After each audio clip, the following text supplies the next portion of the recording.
what we did is kind of take the best part of the EJ20 and the best part of the EJ25 after its closed deck. So we took the crank out of the EJ20 and then use the case of the EJ25. So we get a nice big piston that works really nice with ethanol. And then we fill the space with a longer rod, and that's what our de-stroker is.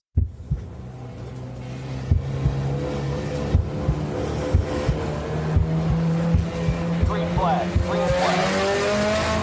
Welcome to the Blind Apex Podcast, where amateur club racers tune in to get faster.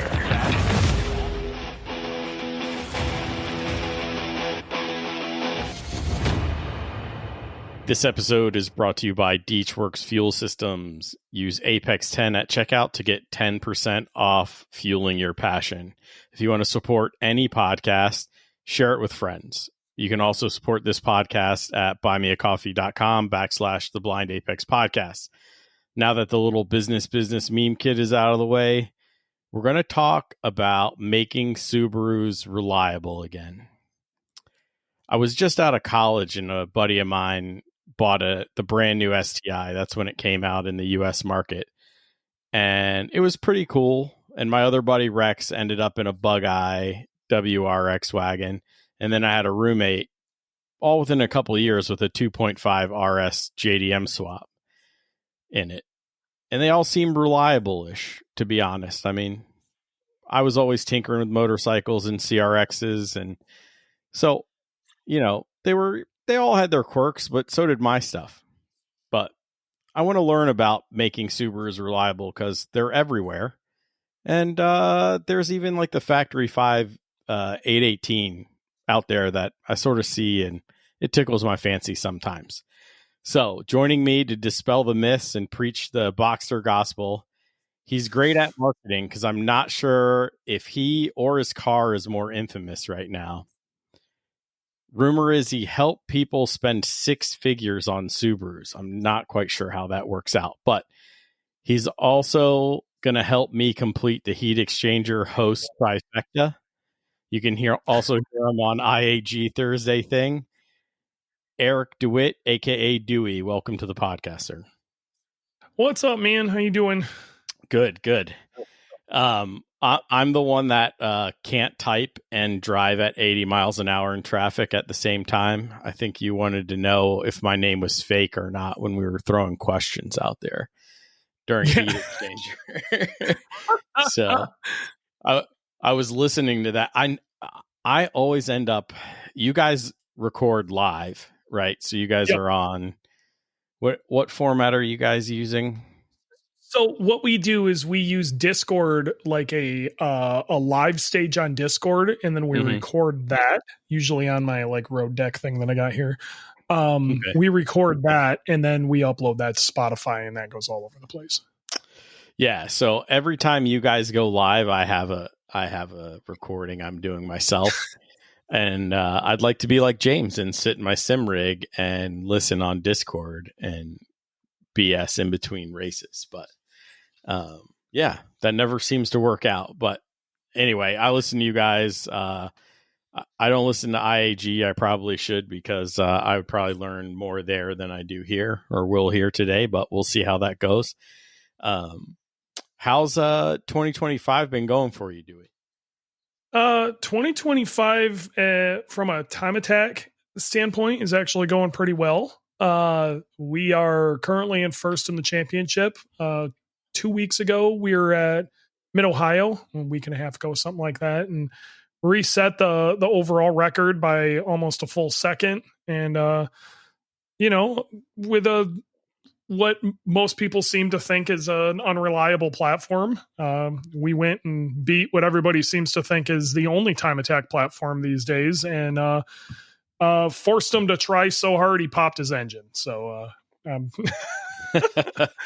not in a bad place these days. But other than that, from say more like a sales standpoint, I work for IAG Performance, so I literally sell stuff day to day. I'm doing Subaru builds and stuff. I'm a build advisor. There is technically my job, and It's been okay-ish. It's a little stagnant, I would say. I think a lot of people are kind of holding their breath on what the future is going to be right now. So other than that, yeah, it's been decent. Yeah, I'm actually gonna sit down with Evan McLaren here shortly in a week or so and get his take on the outlook of motorsports and sort of a spin-off of what you guys talked about this week, the drama. But yeah, that was last week. But yeah, that would be an interesting conversation. This week we did the 10 Commandments of Time Attack, and that turned out fantastic. So that's interesting. So would you say that it takes seat time to get fast? Always. And you can't just come out of nowhere and be fast. It's not something that just happens. You're going to have to get behind the wheel. If you can't afford to get to the track, or maybe you don't have a vehicle or whatever, we literally live in the future. It's unreal how much like being able to cheaply afford a really good simulator these days is. Like you can most people have some form of semi-decent gaming PC, and $1,000 sim rig, which seems like a lot, but $1,000 sim rig is cheap compared to, a few track days, and you can run it 50 times a week if you want. And it's unreal how much immediate feedback you get from that. It's $1,000 is less than a set of tires for me. And exactly. I'm not running anything special. So same here. Yeah. So if I can give any advice whatsoever, if you're thinking about getting into this, if you're trying to mess around with it, get yourself a reasonably priced sim rig and get to work. Yeah. I concur. I did a lot of sim work over the winter. It was my first winter. I built between Black Friday 2024 and surfing Facebook Marketplace, I put together a pretty decent sim rig for not a lot of money. Not $1,000, probably a little more. Sure. But like retail wise, it would have been 5,000 or 6,000, and I didn't break two. I can tell you that. So yeah. But I did develop some bad habits because I tried to make we're already off on a different tangent, but I tried to we'll get there. Yeah, this is podcasting, right? Like this is what we do. Mm-hmm. But I tried to make my brake pedal on the sim feel like my car, except for the sim iRacing, the braking in most of the cars that I drive don't perform anywhere like my brakes do. So they force me to be very stabby and very, I set it up between the computer settings and the spring loads on the brake pedal so that I can never touch ABS. I can only get to 99%. Okay. So it requires me to stand on the brake sometimes. I mean, like, stuff. Like you got to put everything you got into it to the point where it almost hurts. Yeah. And my first event out this year, that did not translate very well. So I'm going to rethink the settings. But outside of overthinking things, like I want this to be exactly like my race car. You get a lot of, I learned tracks, and I learned some different approaches, and I was able to, let's just say, test some entry, yaw rates that I wouldn't test in real life. Not, No. So. Or can I go flat through here? What it helped with me more than anything was understand my relationship with the brake and how I can rotate the car better with it by moving weight around using my brake pedal. And it really emphasizes coming off the brake smoothly rather than just jumping off of it, which years before I can even see it in old data I pull up how horrifically bad some of it is. That, and I run in VR specifically because being able to see distance is huge, but it's forcing me to look ahead. And that's something that is so it's on your typical flat screen sim rig, or when you're playing like Forza or whatever, you develop some really god awful habits. And it's a good way to try to unlearn those. You know, being able to look ahead is massive where your eyes are at. And that's something that I was lucky enough. I didn't realize how far off I was until I think it was 2022.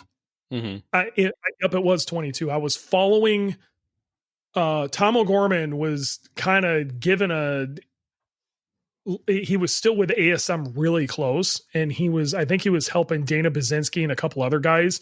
And I was walking probably 20 feet behind him, but just like soaking all the info up. I'm pretty sure I got more out of that conversation than those guys did. But what I took from that is he was talking about where his eyes are at certain points. And I realized I am not looking at the track correctly whatsoever. And I've been working on it ever since. And I still catch myself slipping back into bad habits and, you know, starting to look at the corner that I'm in or focusing on the car in front of me or things like that. And but being cognizant of it has really helped, you know, especially me with driving, looking ahead, especially in a car that like Boogie, where corner exit and is just about everything. If you're too focused on where you're at, that's already happened, you know, so you have to really be focused on where you're trying to go. Yeah. I think the biggest takeaway for me over the winter working on the sim was identifying rhythm sections at tracks. So the how much my entry exit of, say, turn 6 at Summit Point really set me up for the 7, 8, 9 combo up the hill, you know. And you can really look at 6 and try to divorce it and try to really just go 7, 8, 9. But if you nail 6 right, 7 just happens. Yeah. And then the car already is rocking for 8. And then you just give a little input up in 9 and your foot never came off the gas and you're changing gears and it's just so smooth, right? Where it can be forced. And so just identifying those types of sections and really stringing them longer than I had before really helped me out. But my thing is seat time helps. And in a real car, not our Sims, if your car is not reliable, you're not going to get that seat time, right?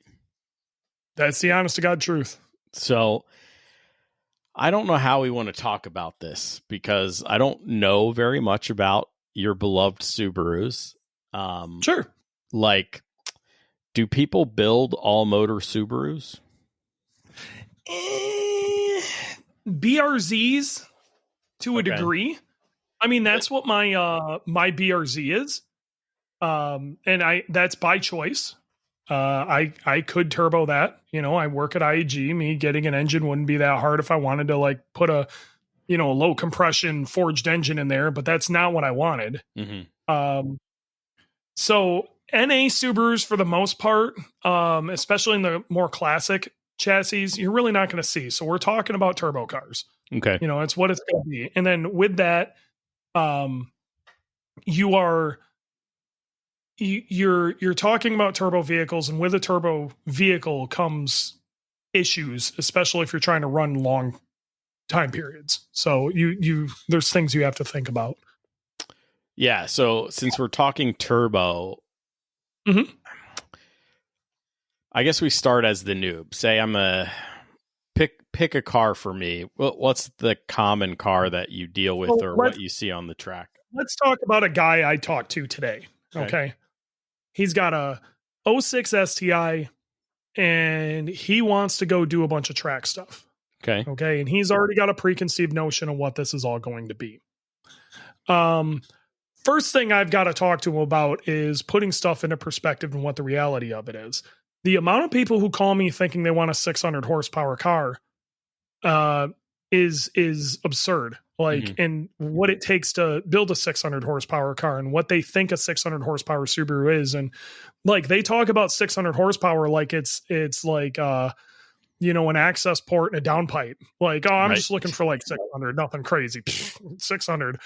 And it's nuts when I'll pull up my Instagram post and I'll show them the lap we just ran at Mid-Ohio.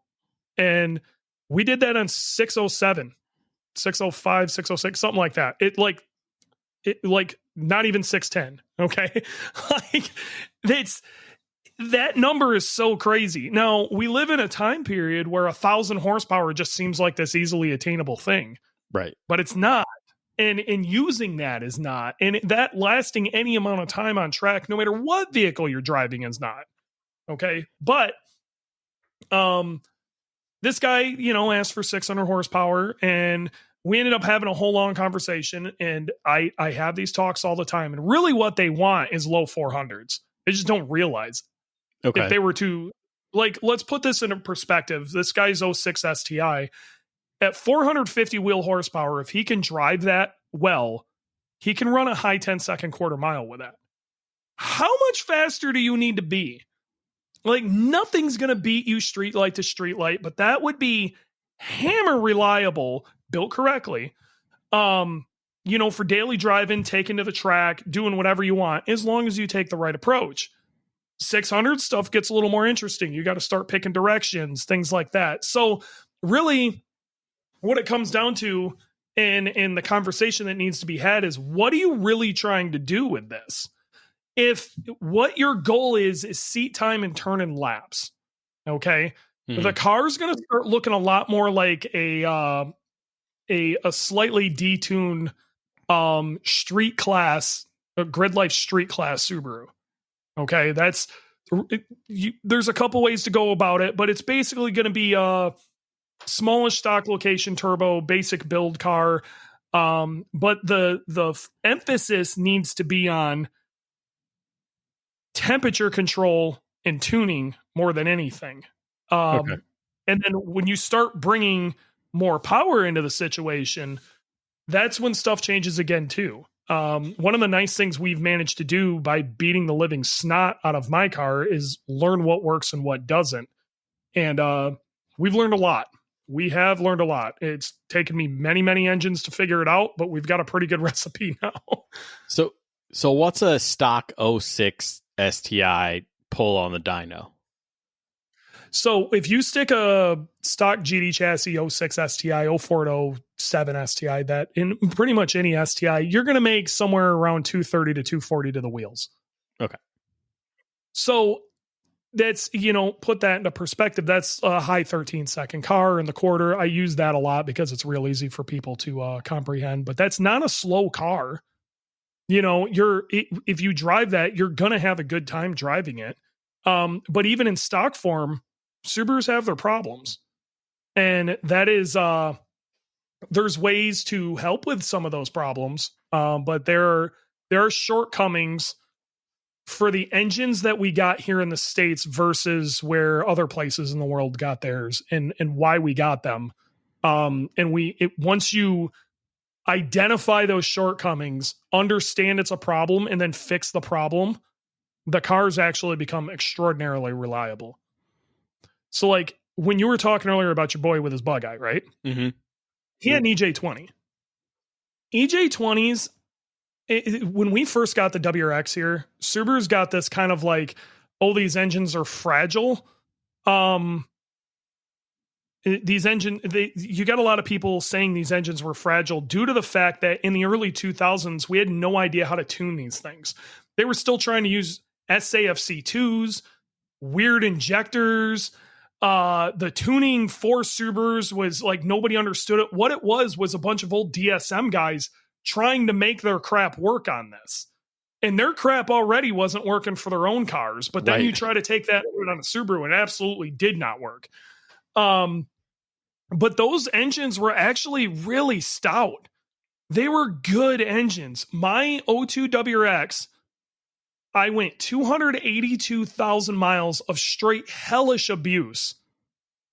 I bought that thing in 02, and I think it died in like 09 or something like that.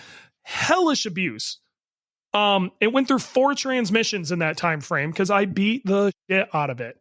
And it was a great car. And I knew that thing was going to start every morning. And when it died, it was my fault. I was doing flat spins in a parking lot when it was snowy and I didn't have enough oil in it. And I just starved the thing of oil and rod knocked it. And it was my fault. Yeah. But it ran its fastest quarter mile time. I almost got the stock turbo, the TD04 stock turbo record with 250,000 miles on the clock. I ran a 12.7 with a slip and clutch. I beat the shit out of that thing. And there, as long as you tune it correctly, change the damn oil, let it warm up in the morning, they're solid. But then came the STI, and this is where stuff got a little funky. Okay. Mm-hmm. So in 04, the Evo had been out for 1 year, and they were claiming, I think at the time, Mitsubishi was like 270 horsepower, 276 or whatever. They were claiming like 270, 280 horsepower. Subaru was hell-bent on beating that number. Now, the STI everywhere else in the world at that point was a 2-liter. It was a hopped-up version of the WRX engine. It had variable valve timing. It had a slightly larger turbo. And the early ones even had forged pistons. Like it was a engine designed from the ground up to be a turbocharged engine. California had 91 piss octane. Right. And Subaru was hell-bent on doing 300. And the easiest way to do that, add displacement. So what they did is they took what they were already messing around with in the Forester as a turbo engine, but what it was a naturally aspirated engine that they added a little bit of support to, and then threw a low compression piston in it, and boom, that's your 2.5 liter. And the problem with that is it came with all of those issues. Thankfully, the head gasket problem wasn't much of one, but the piston, the ringland is really up high, like a naturally aspirated engine would be. And it's a cast piston, and the cylinder walls are crazy thin. Crazy thin. And then you also add on top of that, it was a larger crank, but the same the same bearing size essentially. So you have a lot more load on that bearing. And everybody's going to push this harder. They got a transmission now that can put up with it, and they're going to cram whatever they can through it. And we kind of had an idea how to make some power on these cars now, to a certain degree, due to having the WRX for a few years. But that engine was flawed right out of the gate. That engine was immediately flawed. It made great torque, it made great horsepower, but just straight out of the gate, the piston was weak. Because of it being a cast piston, the ringland not having a whole lot of meat to play with. So you get, even on 91 octane fuel, you'd get some bad gas in there, and you'd knock the piston out of it. If you didn't knock the piston out of it, you knocked the bearing out of it. And they were awful for it. And then on top of that, they also put these really crap side feed injectors in. And why they switched these side feed injectors, I have no idea, because the WRX never left top feed. Those injectors were notorious for clogging up. And then you'd have, 3 injectors firing normally and 1 firing all stupid. And you got to understand, you only have one O2 sensor, so it's just taking an average of all 4. So you'd add fueling problems to an engine that is super sensitive to fueling. And it was just a recipe for disaster. That's where it took a long time for the aftermarket to figure it out. Everybody at first was like, okay, just stick sleeves in it, and then that'll fix the cylinder walls. And then we'll put beefier bearings in it, and, just throw some really loose forged pistons in it, and there you go, right? And tuning still wasn't there. We hadn't really quite figured out fueling, and built engines were falling apart left and right. The other problem is early engine builders, most of them didn't understand the degree of deflection that happens in a cast aluminum engine that's basically bolted together in the center. Mm-hmm. So when you bolt an engine together in the center, like a Subaru does, and you go through and get your bearing clearances and whatever, once you torque the heads down, the whole thing tweaks. So all of your bearing clearances are screwed. And for it, you'd get some builders, especially the Aussies and the guys in the UK like Cosworth and stuff. That's why people still talk about those engines and how great they were. And then you had some folks here in the US who had been doing like sandrails and stuff for a while. Figured it out pretty quick, but most of these people who were trying to build these in the garage were trashing these things. And so everybody's blowing engines up, and now they have this huge stigma about them being wildly unreliable. And the reality of it is, a lot of it was how it was getting built. Then with the sleeves, and a cast aluminum block that tweaks like all over the place, and you don't have a good shelf on the bottom for the sleeve to sit on, the sleeves, no matter what, they drop. I don't care who does the sleeve, how good they are, how many people have had these blocks or whatever, and all the talk. There has never been a sleeved Subaru that doesn't drop the sleeve. You will have head gasket issues. So fast forward a few years later, one of those sandrail companies, I'm going to give props to one of our direct competitors for this. One of these sandrail companies, Outfront Motorsports, goes, well, we've been like closing the deck on some of our big power sandrail cars. Why don't we try that in a street car? And they started selling closed deck blocks to the public to stick in their street cars. That got rid of the block, the cylinder wall problem immediately. That was the key to Subaru's going from, dude, we can't keep these things together at 450 wheel, to we can now make 1400. That was the piece of the puzzle that was missing. IEG came in a little later, started doing their own variation of the closed deck. That's where I work now. And, you know, it progressed from there as far as engine building. We've got better style head gaskets, and we've learned stuff from breaking other things. We can go down a whole rabbit hole with that. But what power level do we need to go closed deck?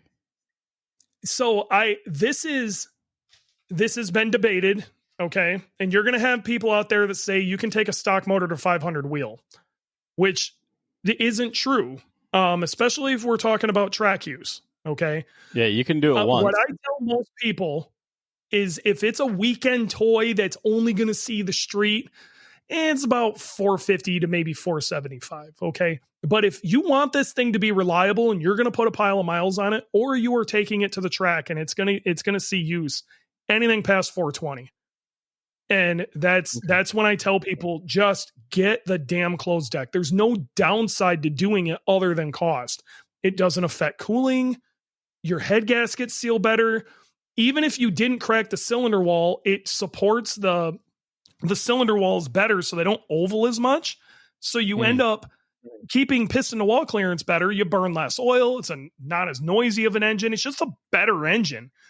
Just go closed deck.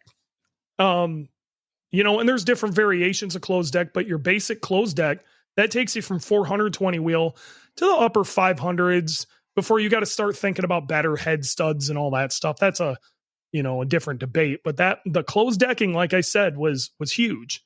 It was huge for making the 2.5 liter viable. It's why for years, you know, if you were going to the track, you just immediately were like, get a 2 liter, just get an EJ207. Like, they're bomb proof or whatever. And they really, you know, they had a forged piston. If you've got the earlier version 7 ones, so the bug eye generation ones.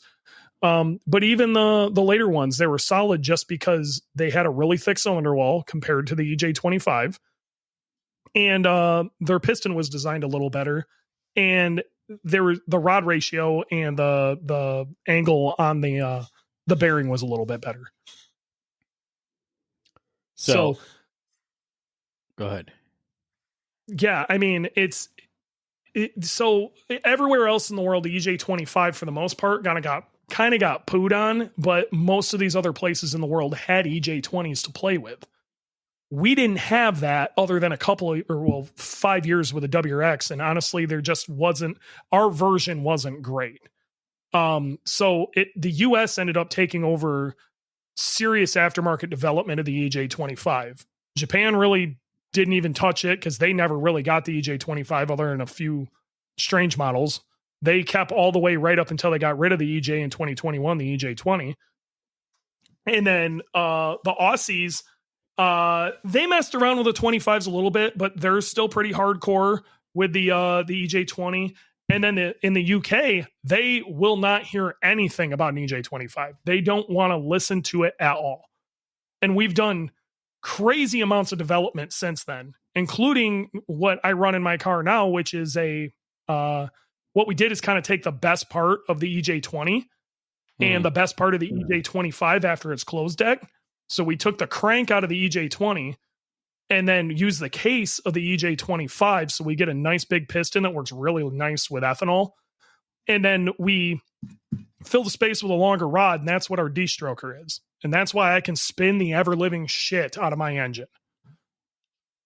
So as a Honda boy, I need to know what you guys spin to, because I shift at 9,400. Is that high enough?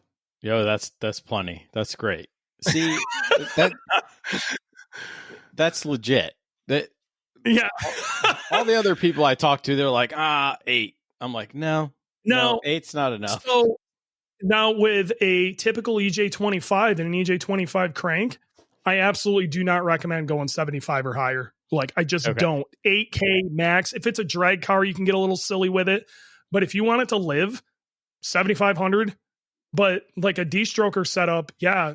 I'm also on a dry sump, but 85.9 is very reasonable on a wet sump with a 2-liter D-stroker setup. And, on my dry sump, I can spin the shit out of it. Yeah. I mean, I just wanted to know I'm a VTEC kid, so we love That's fair, man. We love 9,000 RPMs. That's where we live. So. I started in Hondas too. So like I had a Del Sol VTEC back in the day. Like it was sick. It was a 95 legit Del Sol VTEC that I bought from a little old lady. And that was honestly my first, like, I don't want to call it my first performance car, but it was my first car I got with a serious aftermarket. And oh my God, I love that thing. But stealing some of the Honda thought process of, why don't we limit some of the torque and try to spin this thing instead of trying to spike torque like crazy and just break shit, right? Was how we started keeping Boogie together. That's fair. That makes sense, right? Yep. So, okay, we sort of talked about cooling off the brake, yes, right? So are we talking like front mount, oil cooler, radiator upgrades? Is there anything gnarlier than that? Temps are massive here, and there's a lot you need to look into. Okay. One of the problems you're going to run into with a Subaru is you do not have, because of where the transmission sits, and you got to think of front axles, that engine, even though it's short and stubby, sits really far forward. So you don't have a ton of room between your front bumper and the engine itself. Okay. Which does hurt the situation a bit because pressure is going to go up behind that heat exchanger, and you're only going to be able to get so much air out of there. But first thing you always start with is a radiator. And the very next thing I tell people, especially if they're going to be doing a lot of track use, if your car came with a factory oil cooler, delete that. It actually is quite a restriction, and get yourself some sort of aftermarket oil cooler. Okay. Those two are going to go an extraordinarily long way. Now, also Subaru, trying to keep this engine that was designed in like 1990 alive well into the 2020s, emissions compliant, put way thinner oil in than you should be running. I can't stress it enough. Do not run 530. If you have an EJ of any sort, the day you get it, even if it's a brand new engine, it needs to go on 540.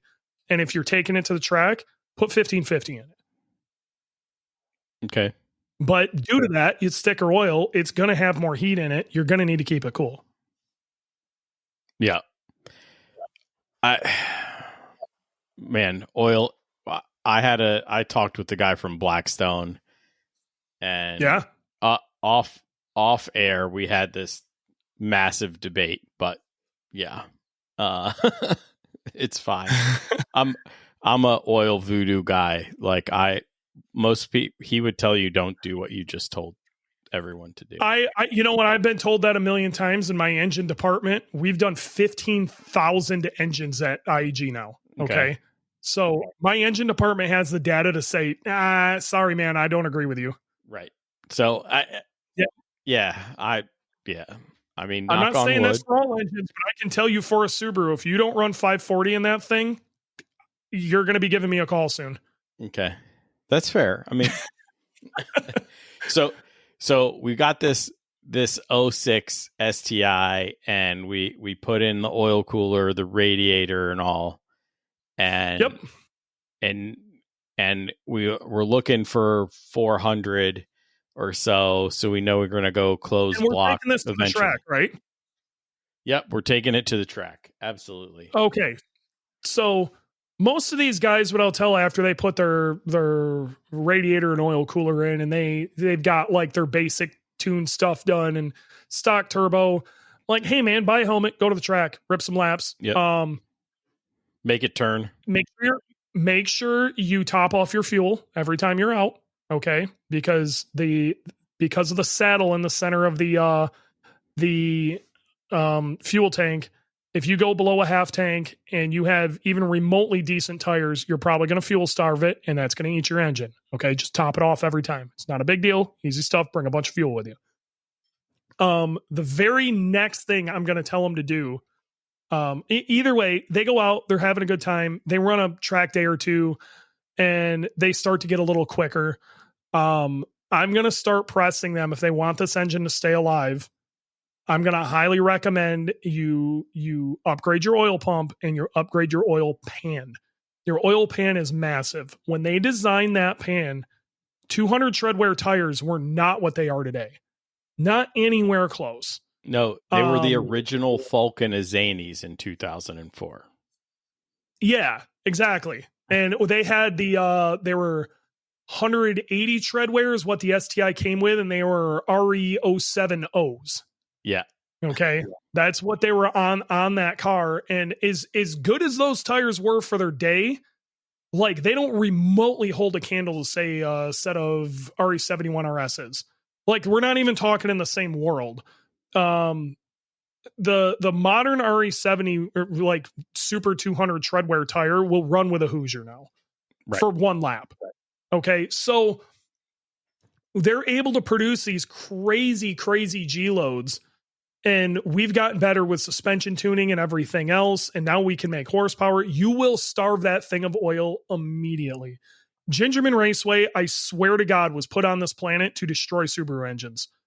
The 6 to 9 area, you slosh oil one way, slosh the oil the other, then you go through 10 and you slosh it the other way again. And as you're coming out of the hole in a really heavy, loaded all the oils up in your heads, and you're loaded up coming out of 10 with the wheels turned, your foot right to the floor and boosting like hell.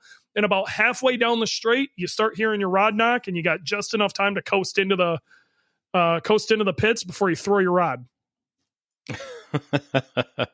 And I've done 2 engines in there of friends' cars there. I've done, I don't know, 4 engines there myself. Oh, wow. Okay.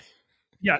So that was one of the reasons we went dry sump. And then we went dry sump, and literally the next year, IEG released that damn pan. Our pan is really good. And this isn't me trying to poo on any other brand or whatever. It's just, I work there and I know this pan works, but it is the only pan that when I was working at 6 Star Motorsports that we could put on these cars and they wouldn't drop oil pressure through those corners. And the oil would just slosh right up into the damn heads. And the stock pan, no matter what kind of baffling or whatever you put in it, it'd still do it. So, that's one of those things. Like I got it. Hats off to the engineers at IEG. They did a great job of designing this pan with the little Viton flappers and making sure that thing would hold oil in the pan under extreme G load. And it's impressive how well it works. So a good pump in a pan, that's about as good as it's going to get for your stock engine without having to break that thing open. So define a good pump. Is it just like a stock one that's ported and stuff? That's essentially what our pumps are. We have a what they call a stage 1 and a stage 2. I will say Subaru does not give a shit about the EJs anymore and any of the associated parts with an EJ. Okay. So the factory oil pumps, even if you just get a good factory oil pump, never throw that thing straight onto your car, because there's from what we've found, 3 out of 5 chance that something is wrong with that pump. Whether the screws in the back are not properly torqued down, there's some sort of casting issue, there's a hitch in the pickup, something crazy.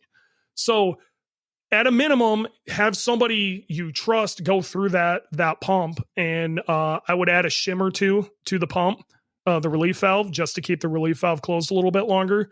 That's essentially what a stage 1 pump is from us, is we go through the pump, and then we do some work on the relief valve, and we rem finish the relief valve. But and then our stage 2 pump is that same thing with a little bit more pressure, but we also poured it. Okay. So it's nothing fancy, but stick a good pump on there, especially if your pump's got a whole pile of miles on it. K-Series guys know all about that stuff. Yep. That's all we do. So, okay. We can do it in our garage, but the pumps actually work. We can do it in the garage too. Subarus are not hard to work on. This is another thing, massive myth. We're dispelling this myth right now. Subarus are easy to work on. The only thing that's a little more of a bitch to screw with is the spark plugs. Everything else is right on top and easy to get to. The timing belt, yeah, you got 2 heads and a really long timing belt, but it's not hard to do once you know what you're doing. Yeah. And you aren't dealing with motor mounts and stupid shit. It's not hard to work on. They're super simple engines once you sit and stare at it a minute. So, okay. I do remember, and it's probably because it was the autocross kids launching the cars, but that generation of STI used to like to grenade the transmissions. The WRX did. WRX, okay. Not the STI. The STI's transmission is made from Getrag. It's not Subaru. Okay. Essentially, if I cannot 100% prove this, but I have seen a 911 turbo manual transmission, which is also made by Getrag, out of the car. And if you put an STI transmission, which we have done right next to it, it looks damn near identical. Okay. So it's basically a reverse 911 turbo trans, obviously geared more for like close ratio rally style stuff. Right. Subaru did some shenanigans with the center diff and whatever, but that transmission is solid. Guys have put well over 1,000 wheel through those. I ran multiple seasons in Time Attack. Now I'm not gonna lie, I have lost a gear every once in a while. But it's through some pretty hellish abuse. I'm not shifting gingerly, and I am just blowing through the synchros trying to go to the next gear. I'm not trying. But that trans is very stout. Now the 5-speed and now the 2015 and newer, we call it the 5+1 speed.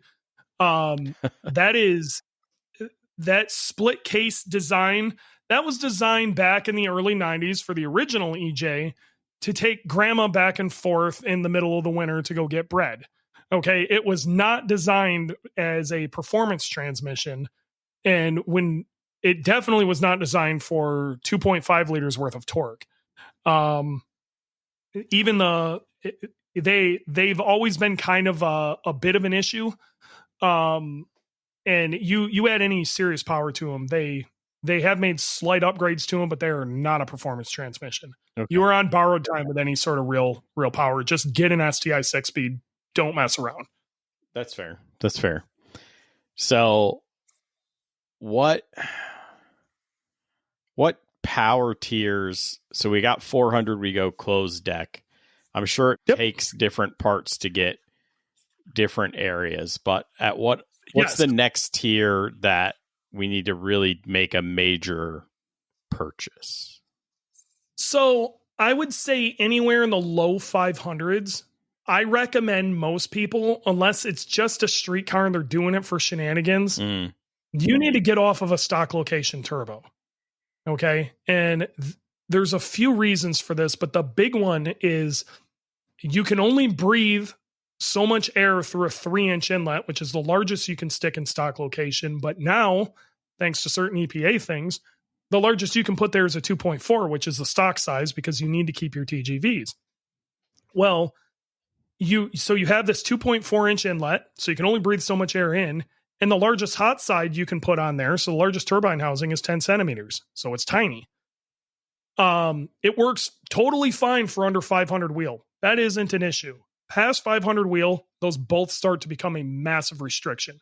Doesn't matter how big the wheels are that are in it. The housings themselves become the problem. The area where you're putting that starts to become the issue.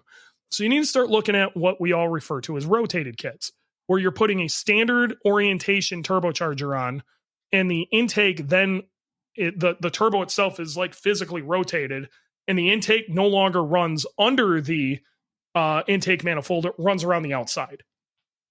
And that's where you start seeing these Subarus with these honk-ass massive turbos like mine. You need to go rotated. And what that allows you to do is put a significantly larger hot side and significantly larger inlet. Mm-hmm.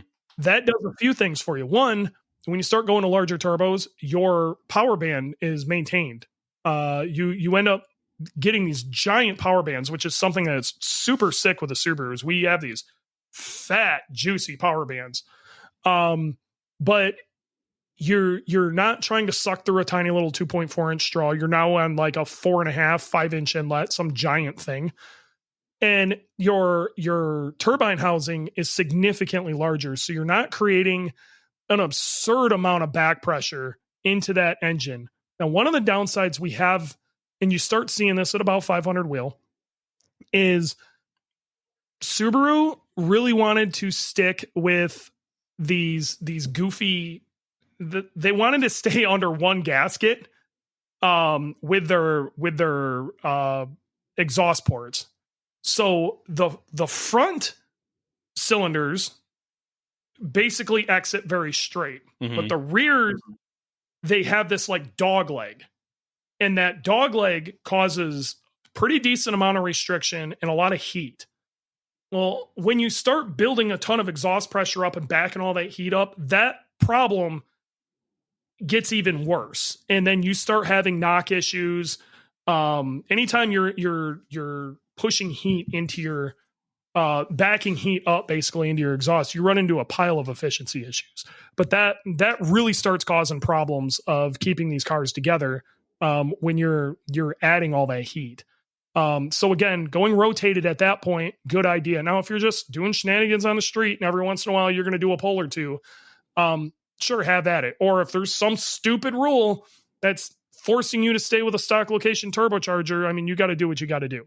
But for the most part, if there is nothing stopping you at 500, 520 wheel to jumping to a rotated turbo, do it. I cannot stress it enough. You're going to make more power on both ends of the power band. It's going to carry better, and it will be more reliable. It will just flat out be more reliable.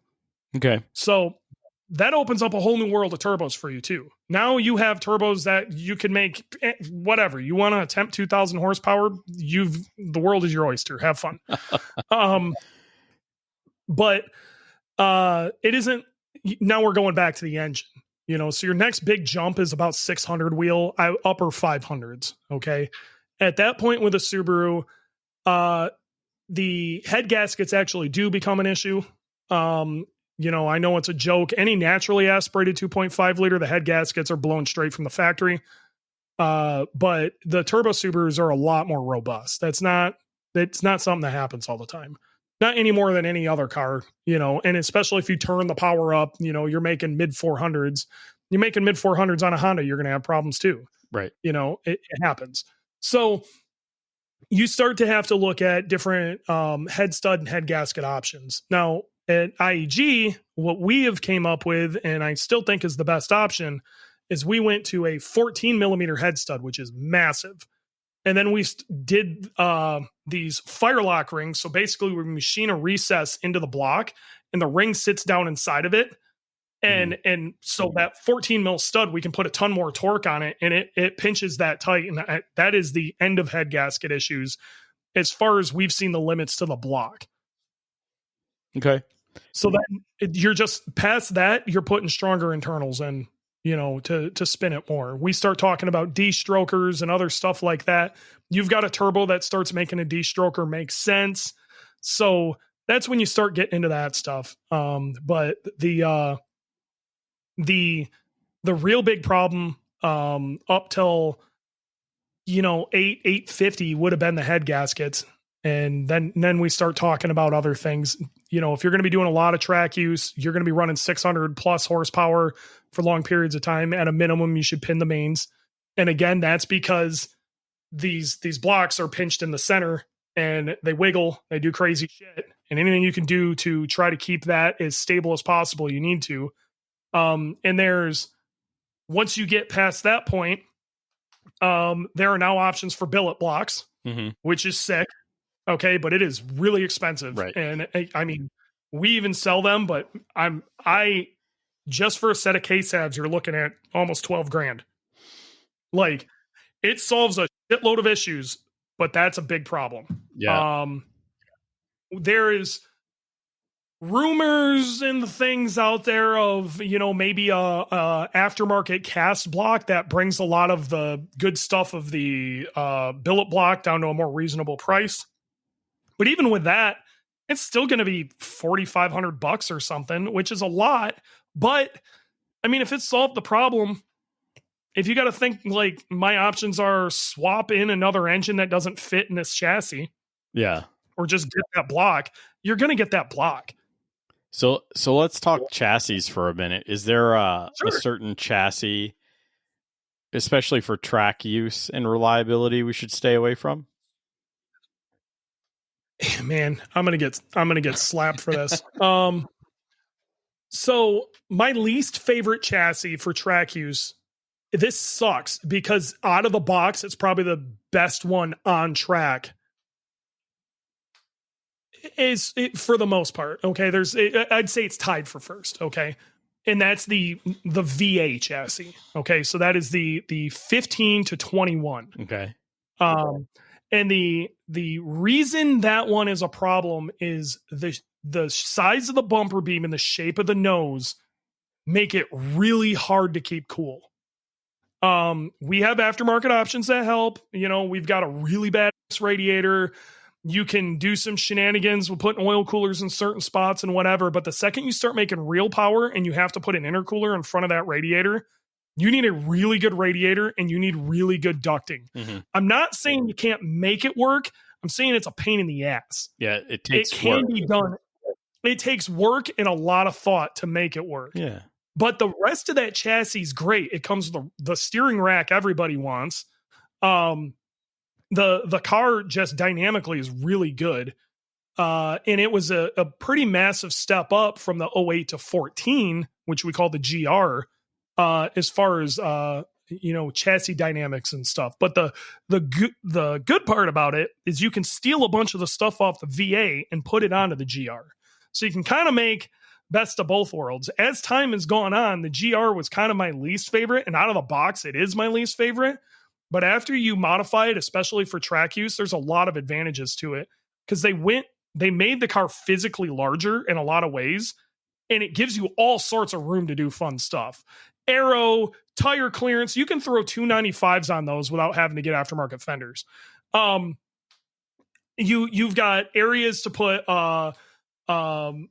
oil coolers and if you want to put a trans cooler in there, you still got room for ducting. The hood's set up really well if you ended up putting a vented hood or something on it to help you out.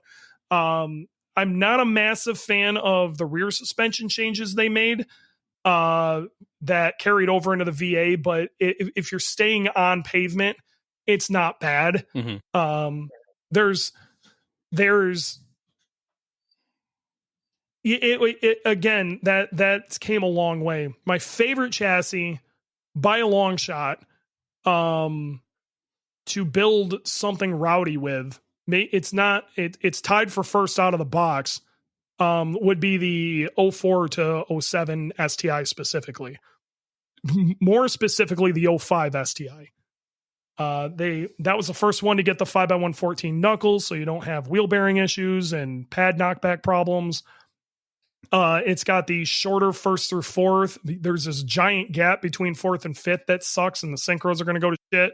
But when you do go in there to do synchros, just put the JDM fifth and sixth in it. It's going to be a riot. But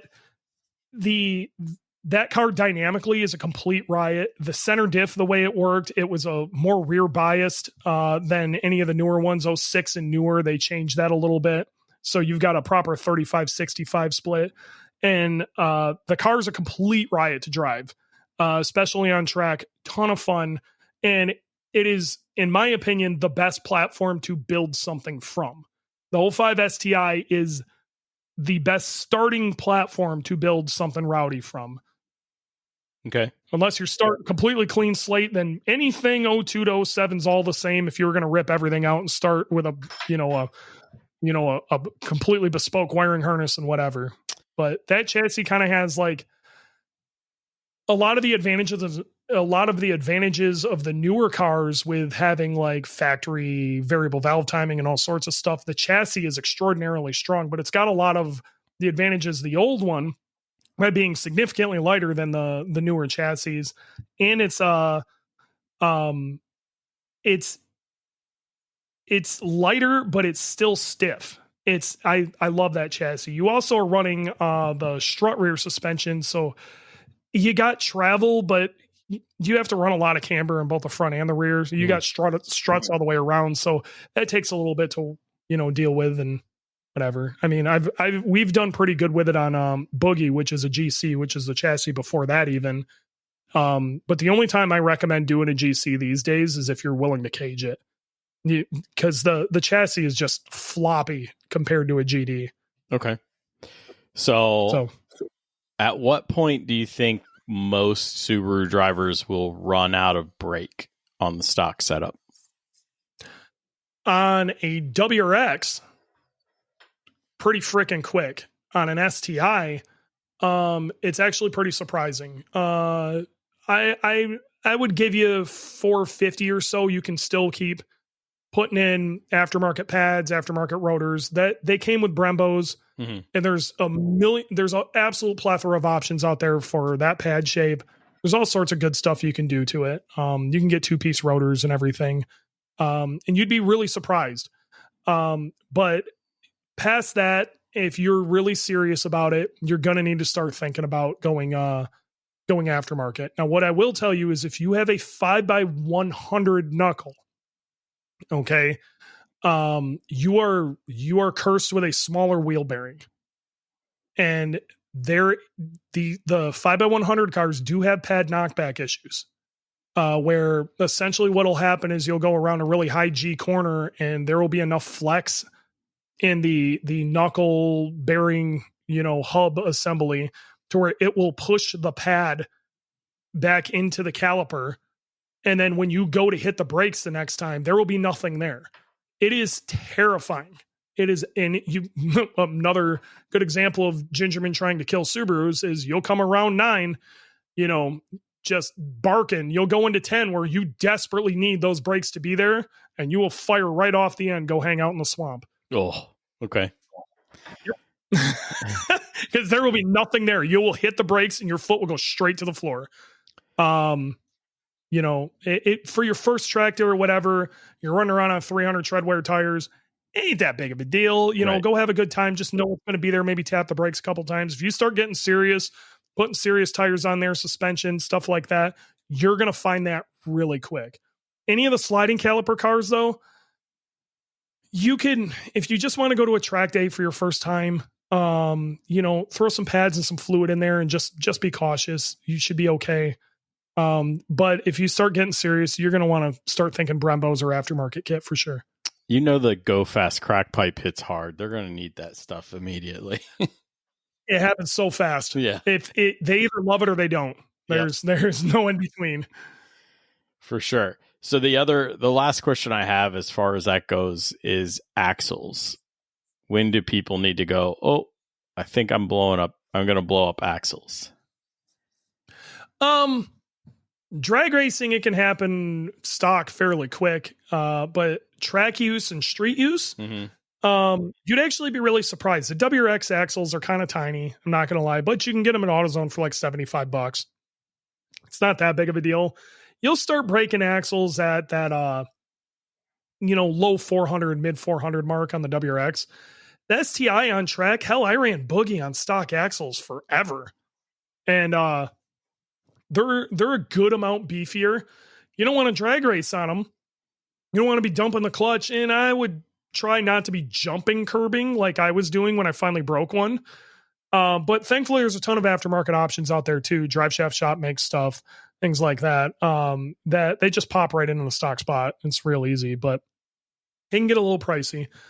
What I am surprised about, we've started to see more and more, and it's not just on our car, but other cars, is I feel like we crap axle boots a lot. And they're getting like split from like debris on the ground and shit when we're on track, which I feel like we're getting more of that now than we used to.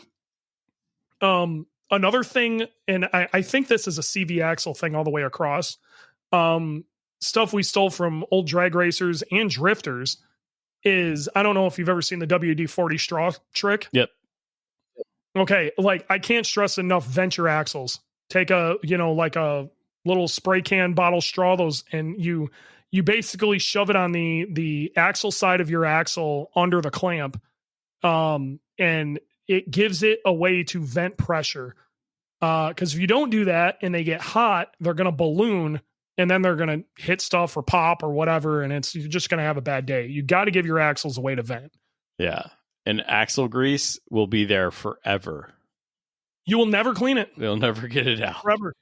It's like NACs where it's just on everything, always forever. Yeah.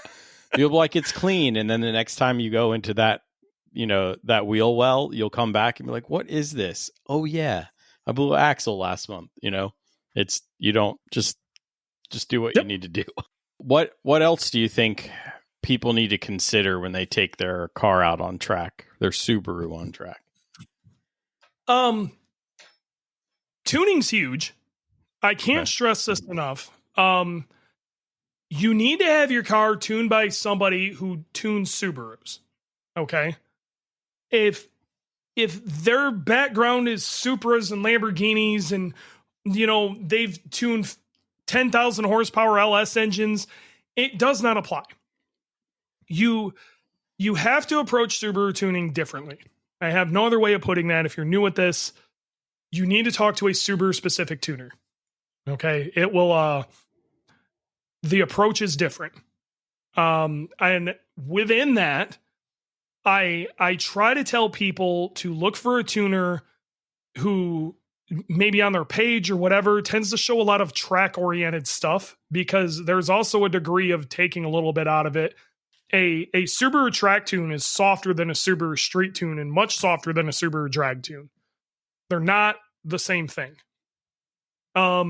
Most tuners, if you go, hey, I want to get my car tuned, I'd like a street tune, but then I'd also like a track tune. That track tune's gonna be soft, and that's okay. If you're trying to turn laps, that's okay. You want it to be a little soft, to be honest. You do. But you also, it just from a factory standpoint, Subaru's order of priority, okay, when they sold that original car and how they approached tuning was emissions first, reliability second, performance third. Okay. Mm-hmm. When you get an aftermarket tune, if you have a good tuner, it is going to be reliability first, performance second, emissions third. So the priorities change up, and you will immediately feel it. Even if you're not making more horsepower, your response will be better. how the car approaches certain things will be better. An aftermarket tune on a bone stock car not only can net reliability, but will definitely net performance. Especially if you have a drive-by-wire car, can't stress it enough. Just get a damn tune. You will feel so much better. Okay, that's fair. That's a big one. The other thing is the amount of people out there that are afraid of ethanol. Ethanol is the absolute savior of Subarus. E85 is not 85 octane. It's closer to 105 octane, and it almost never knocks. It's very, very hard for ethanol to go off at the wrong time. A lot of people don't even understand what octane is. Right. Octane is not like how big your explosion is. Octane is your resistance from going off at the wrong time. Yeah. So ethanol is extraordinarily resistant to knock. And also it burns a ton cooler. Both of those things are the things that murder Subarus. Now with ethanol, you got to make sure you change your oil more. And it has to be tuned correctly for it. But I cannot stress it enough. Ethanol is your best friend. It is one of the reasons that Subarus went from blowing up all the damn time to, you can make a reliable Subaru and turn laps with it. Ethanol is great. The faster you can get on ethanol, the better. And that goes back to your point. Bring lots of fuel because you're going to burn a lot of it.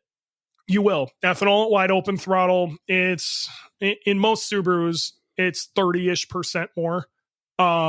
In big power Subarus like myself, it's terrifying. I drink fuel. I will do 2 laps and drink about a full 5 gallons, Oh, Lord. Yeah, 2 hard laps, it's gone. Yeah, so okay. So that's a good thing for people to know, that you're not taking Boogie out for a 40-minute lapping session. Exactly. So we've gotten Boogie pretty damn reliable. And like the cool thing about Boogie now is we've actually got its temps under control. But for years we didn't. Mm-hmm. Okay. I think my high score of on track oil temps was 280. Okay. So scorching hot. It's fine. Yeah. Some engines put up with that. Subarus don't. Okay. They absolutely do not. You want to keep everything under about 220. I can't stress enough. Oil starts to thin out at high RPM and the engine just starts hating life. You're asking for bearing problems at big oil temps, even if your oil's rated at that, which I run Motul 300V. So you got to keep temps in check. We finally got Boogie doing what we need to do, but that was not without lots of trials, tribulations, and now a very good understanding of ducting. Switching to a tube fin intercooler versus a bar and plate, so more air could get through to the radiator. Actually borrowing from some circle track guys, I started asking, like, what do these V8s do that are running like hours on end, wide open throttle? Where are they getting their stuff from? I am in no way sponsored by this company at all, but I cannot stress enough. There is a radiator company out of Coopersville, Michigan called Kayser, I think is how it's Keyscr.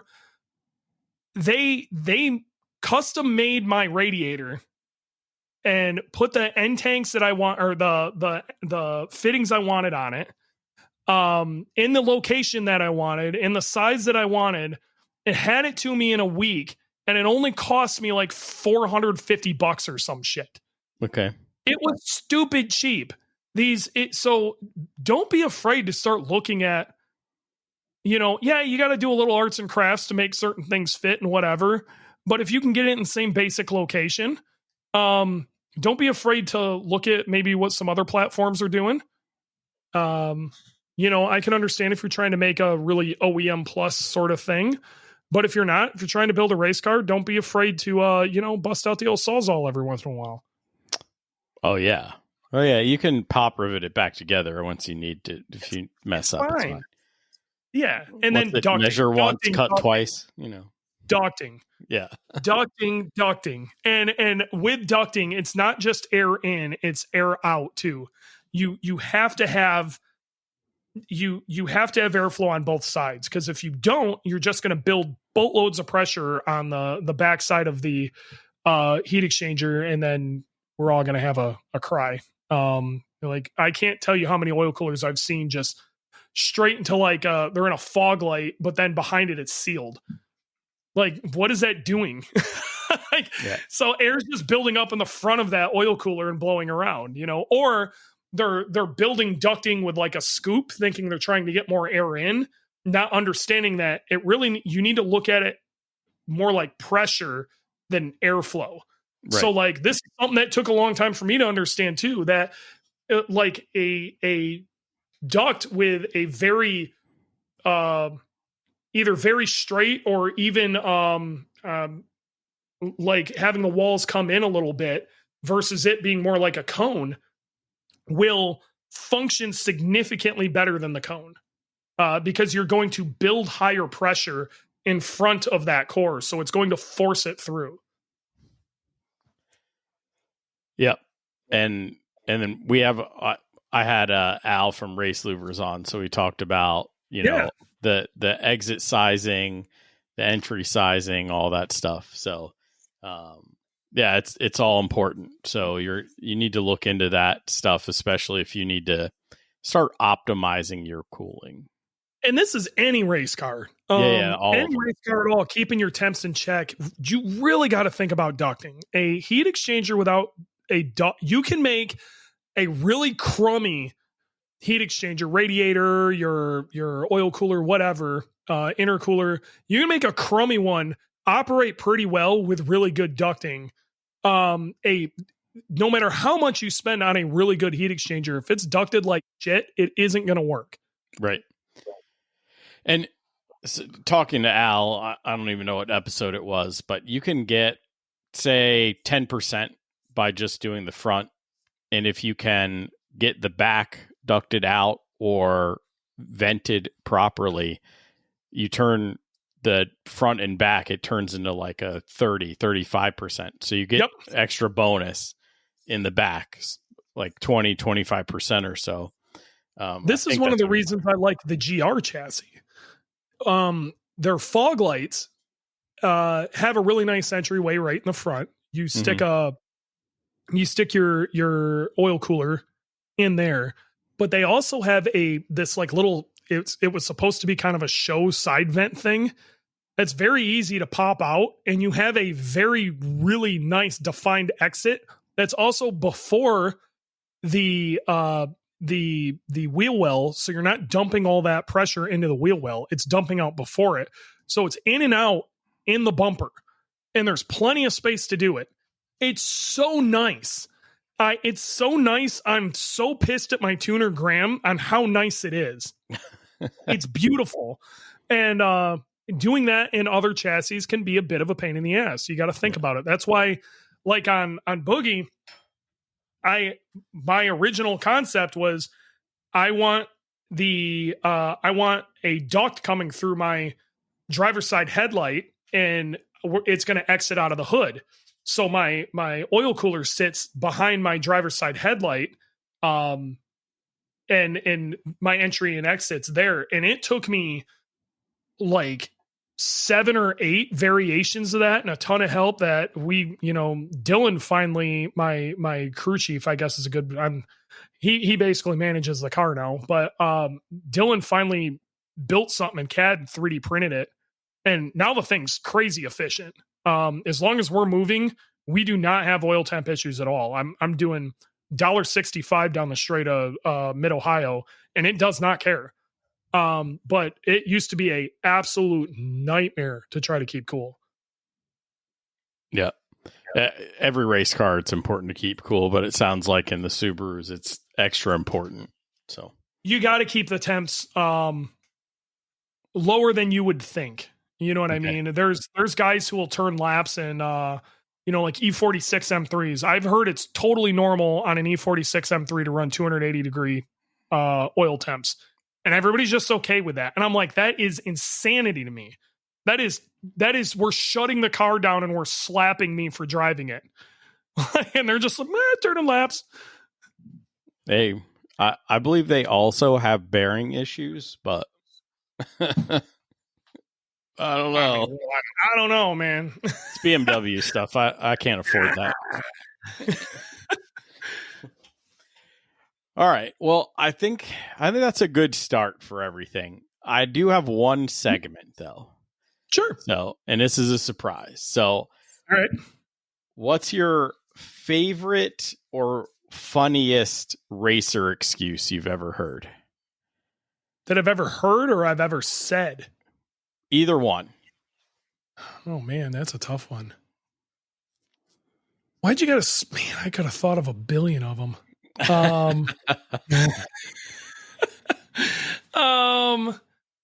I think when I had this really bad problem personally of my feet slipping off the pedals, and literally like my excuse, and I think it was coming out of the carousel at Mid Ohio. I threw away a lap record because my foot slipped off the gas pedal. Like it legitimately slipped off the gas pedal, and he's like, there's no way. And you could even see it in the data that like I just stopped hitting the gas for no apparent reason. And that's because my foot slipped off the gas pedal. I've had it slip off the brakes a few times. We ended up putting like sandpapery kind of grip tape on all my pedals. That's how we ended up getting around that. But yeah, it's probably, I mean, I guarantee if I had like 20 more minutes, I could probably think up like 20 of them that have been said to me. And I'm sure some of them that have been on this show are phenomenal. Yeah. Adam Jabay had some great ones, but he's basically gets to hear everyone's. So yeah, that's cheating though. It's Adam. It is, but Adam's the best. Yeah. All right, Dewey, where can everybody find you? And shout out anybody who's been helping you and Boogie over the years. So I'm easy to find. You can either hit me up on Facebook. It's Eric Dewey Dewitt. You can catch me on the Heat Exchanger podcast. You can catch me on the IEG Thursday Thing podcast. My Instagram is at Dewey, so DEWEYWRX. If you want to hit me up there. As far as people that have been helping me, Graham at Boosted Performance Tuning's been with me since the beginning. In fact, him and we both kind of like hit the track at the same time. He's the one who, honestly, if it wasn't for him, I would have never shown up for my first Grid Life event. So I got to give it to Graham. He's really good friend of mine. Him and Kim over at Boosted Performance Tuning have been the best. Big shout out to we didn't start getting really fast until Dylan came along though, and Dylan is kind of my right hand man. We set some records, did some stuff, but Dylan came along and completely transformed the program. And there's no talking about like myself and Boogeyman and going fast with these cars in this program in any way without mentioning Dylan. Dylan's kind of he's like the special projects guy at IEG Performance. And then IEG has been huge. I used to work at Six Star Motorsports. We did a whole lot of stuff over there, and I love those guys to pieces. And the bones of Boogie, still to this day, still have a lot of Six Star Motorsports DNA in it. And those guys are great. But when I moved over to IEG and then we got Dylan in there, that's what really kicked it next level. And, I've had different companies throughout the years, Fuel Lab, Fortunato, Subi Mods now has been really, really huge. EBC Brakes has been great. That is the most slept on brake company on the planet. I swear to God, if you have not tried SR21s, you are screwing up. And I'm on the, what is it? The Apollo 4 pistons. I think you're on Apollo 6, right? I'm on 6s. Yep. Yeah. Dude, slept on. Slept on. And for years the joke was friends don't let friends run EBC. That's from the motorcycle crew, man. Dude, now they're all talking about it now. Like that company has been sick. I love those guys to pieces. And I mean, I guarantee I'm going to forget a million people. But somebody I want to give a shout out to that I don't think they get enough positive press as of the last few weeks is the whole crew over at Grid Life. Mm-hmm. Like that's my family. And I love those guys. When I was in 2019, I had a tumor taken out of my head. I'm totally deaf in my left ear. And like they had to go into my skull to go get this thing. So I'm laid up in the hospital. And this is kind of what kickstarted Boogie, because I was like, dude, if a tumor can take me out, like what the fuck am I doing? Right. Pardon my French, but so either way, we that's what kickstarted the whole thing. But while I'm laid up in the hospital, I had more like Grid Life staff, Grid Life people, you know, the whole community, Jackie Ding, you know, all of these guys. They even made a big video saying it at Mid Ohio that year, because I missed it, you know, talking about how they missed me. And like, it was crazy how many of those people hit me up, and my own like flesh and blood never even dropped a text. And like, from that point on, it really like what I view as family has changed a lot. And so like, they're much more than just some organization that is, you know, made this awesome, you know, proving ground for us to go play in, but they legitimately are family. It's worth me spending my extra money to be there to be a part of that. So that's good to hear. I also have an episode on how important track family is in finding your home. And it sounds like it was extremely important to you in that critical time. So, yep. Massive. Awesome, man. Well, I really appreciate you coming on. Anytime. If we need to BS about Subarus more, let me know. Yeah, no problem. Anybody needs to get hold of me to buy Subaru parts, just call up to IAG Performance and ask for Dewey. You'll get me. Awesome, man. Until next time, keep working on yourself, keep working on the car, and let's get faster.